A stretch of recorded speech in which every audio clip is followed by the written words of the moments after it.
महाराष्ट्रातील देशातील हवामान परिस्थिती संदर्भात ताजी अपडेट देणार आहे. आपण बघतो की उत्तर भारतामध्ये WD आहे, दक्षिण भारतामध्ये ढगाळ वातावरण सुरू झालं आहे. एक तीव्र कमी दाब किंवा डिप्रेशन तयार झालेलं आहे. या सिच्युएशनमध्ये हवामानात नेमकी काय बदल होत आहेत, महाराष्ट्रावर किती परिणाम होणार आहे, या सर्व बाबी या व्हिडिओमध्ये आपण बघणार आहोत. व्हिडिओ शेवटपर्यंत सविस्तर बघा. बंगालच्या उपसागरात तयार झालेलं 8 आणि 9 आणि 10 तारखेपर्यंत म्हणजे साधारण 3 दिवस डिप्रेशन आणि डीप डिप्रेशनच्या रूपामध्ये ही सिस्टम राहणार आहे. त्या संदर्भातील सविस्तर माहिती या ठिकाणी भारतीय हवामान खात्याच्या वेबसाईटला उपलब्ध आहे. साहजिकच दक्षिण भारतातील अनेक राज्यांमध्ये या नवीन डिप्रेशनमुळे जोरदार पाऊस होण्याची शक्यता आहे. डिप्रेशनचा प्रवास सुरू झालेला असून गेल्या 2 दिवसामध्ये श्रीलंकेला ओलांडून हे तामिळनाडू केरळकडे सरकण्याची शक्यता आहे. किती राज्यांवर किती परिणाम होतो आणि किती काळ हे तीव्र राहतंय हे सर्व बाबी आता महत्त्वाच्या आहे. तरी श्रीलंकेमध्ये मात्र मुसळधार ते अतिमुसळधार पाऊस या डिप्रेशनमुळे होणार आहे, कारण श्रीलंकेच्या मध्यावरून ते दक्षिण भारताकडे सरकणार आहे. श्रीलंकेच्या भूभागावर आल्यावर त्याची थोडी गती कमी होऊ शकते. थंडी धुके याच्या अंदाजामध्ये सातत्याने बदल होताना आपण बघतो. राजस्थान, मध्य प्रदेश, उत्तर प्रदेश, बिहार, छत्तीसगड, पूर्वेकडील अनेक राज्य आणि उत्तरेकडील अनेक राज्यांमध्ये धुक्याचा प्रभाव अजून कायम आहे. शिवाय थंडीची लाट देखील पंजाब, दिल्ली, हरियाणा, राजस्थान, मध्य प्रदेश, छत्तीसगड, ओरिसा, झारखंड, बिहार, हिमाचल प्रदेश या अनेक राज्यांमध्ये थंडीची लाट आहे. शिवाय उत्तर कर्नाटकामध्ये देखील थंडीची लाट दाखवण्यात आली आहे. गंमत बघा, इकडे मध्य प्रदेशमध्ये थंडीची लाट आहे, पूर्वेला छत्तीसगडमध्ये थंडीची लाट आहे, दक्षिणेला उत्तर कर्नाटकात थंडीची लाट आहे, महाराष्ट्रात मात्र किंवा गुजरातमध्ये मात्र थंडीची लाट दाखवण्यात आलेली नाही आहे.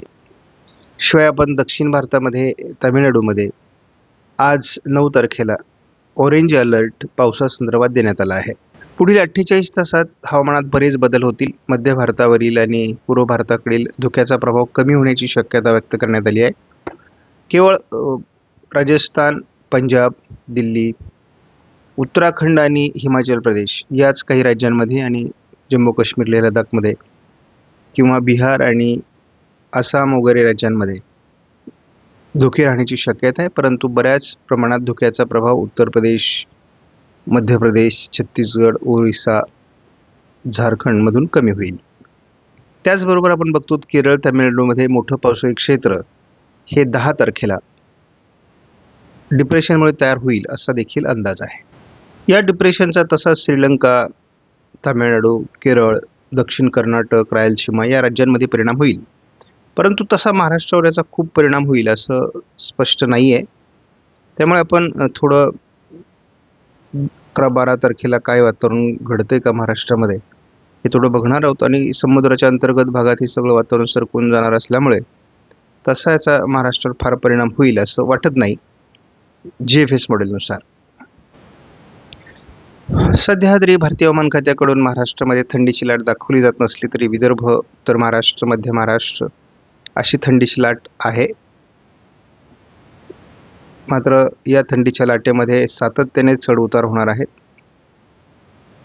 आपण साधारणपणे 13, 14, 15, 16, 17 या तारखांच्या दरम्यान महाराष्ट्रामध्ये थंडी बऱ्यापैकी कमी होण्याची शक्यता बघतो, कारण या दरम्यान थोडी ढगाळ परिस्थिती असण्याची शक्यता आहे आणि त्यामुळे ही थंडी कमी होणार आहे. CFS मॉडेलने मात्र महाराष्ट्रामध्ये पावसाचा अंदाज या आठवड्यात दिलेला आहे. साधारणपणे हा 8 जानेवारीपासून तर 15 जानेवारीपर्यंतचा आठवडा जो आहे यामध्ये जे काही डिप्रेशन दक्षिणेला तयार होत आहे यामुळे महाराष्ट्रात थोडं वातावरण बदलू शकतं असा अंदाज या मॉडेलने कायम ठेवला आहे. जानेवारीच्या तुलनेत फेब्रुवारीमध्ये खूप वातावरणीय बदल अपेक्षित आहेत.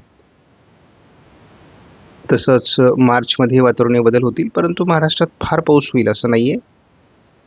मात्र एप्रिल, मे हा आपल्यासाठी महत्त्वाचा आहे. मी प्रत्येक व्हिडिओमध्ये जाणीवपूर्वक हा अंदाज समाविष्ट करतो आणि याचं मुख्य कारण आहे की एप्रिल आणि मेमध्ये काय परिस्थिती असू शकते. तर साधारणपणे भारतभर मेमध्ये पावसाचा अंदाज आहे. मे महिन्यामध्ये NMME मॉडेलने देखील पावसाचा अंदाज दिलेला आहे. 12 तारखेला डिप्रेशनचा एक हलका प्रभाव महाराष्ट्राच्या काही भागात असू शकतो असा अंदाज अजून ECMW मॉडेलने कायम ठेवला आहे. फार मोठं पावसाळी वातावरण महाराष्ट्रात तयार होणार नाही आहे, परंतु वातावरण बदलणार आहे. 13 तारखेला देखील महाराष्ट्राच्या काही भागात पावसाचा अंदाज कायम आहे. यामध्ये बीड, लातूर, नांदेड, धाराशिव, सोलापूर, अहिल्यानगर दक्षिण, पुणे पूर्व, सातारा पूर्व, सांगलीच्या काही भागात हा शिडकावा असण्याची शक्यता आहे. केवळ 2 दिवस याचा वातावरणीय प्रभाव महाराष्ट्रात दाखवला जातोय. त्यामुळे आपण साधारण हे वातावरण टिकतंय का, यामध्येही बदल होतो का, यावर आपण लक्ष ठेवून असणार आहोत. मुख्यत्वे करून आजपासूनच महाराष्ट्रामध्ये थोडी ढगाळ परिस्थिती या डिप्रेशनच्या वातावरणामुळे तयार होऊ शकते. एखाद दुसऱ्या ठिकाणी शिडकावा देखील होऊ शकतो. आता आपण बघतो की उद्या 10 तारखेला लातूर, नांदेड, चंद्रपूर, गडचिरोली या काही भागात पावसास अनुकूल अशा प्रकारचे ढग निर्माण होणार आहेत. 10ला रात्री सोलापूरपर्यंत हे पोहोचणार आहे. त्यामुळे नेमकी महाराष्ट्रातल्या हवामानावर त्याचा काही परिणाम होणार आहे का, हे बघणं आवश्यक आहे. कारण आत्तापर्यंत आपल्याला जेव्हा आपण अंदाज बघितले तेव्हा अतिशय प्रभावी वातावरण हे महाराष्ट्रामध्ये दाखवण्यात आलं होतं, परंतु तेवढं वातावरण आता बनेल असं वाटत नाही. थोडं आपण बघतो की गोवा, कोल्हापूर भागामध्ये, सिंधुदुर्ग, रत्नागिरीच्या काही भागामध्ये आता सध्या आंबा मोहूरचा सीझन आहे. त्यामुळे अशा प्रकारचा पाऊस जर आला तर पिकांचं खूप मोठं नुकसान होत असतं. त्यामुळे शेतकऱ्यांनी अलर्ट लक्षात घ्या. 11-12 तारखेला काही विभागात ढगाळ परिस्थिती तर काही विभागात हलका पाऊस असं वातावरण महाराष्ट्रात राहणार आहे. साधारण आपण बीड परिसरामध्ये आता आपल्याला दिसते की थोडा पाऊस होणार आहे आणि विदर्भातील सर्व जिल्ह्यांमध्ये किंवा थोडं मध्य महाराष्ट्रामध्ये, उत्तर मराठवाड्यामध्ये, पुणे पूर्व, सातारा पूर्व भागामध्ये थोडं वातावरण बदलणार आहे. त्यामुळे साधारण आता सध्या तरी 12 तारखेला बीडच्या आजूबाजूने बऱ्यापैकी पावसाळी वातावरण तयार होईल असं दिसतंय. विदर्भ आणि मराठवाड्याच्या काही भागामध्ये याचा परिणाम जाणवणार आहे. अहिल्यानगर पूर्व भागामध्ये देखील त्याचा परिणाम होणार आहे. शेवगाव, पाथर्डीच्या काही भागामध्ये थोडाफार शिडकावा असण्याची शक्यता आहे.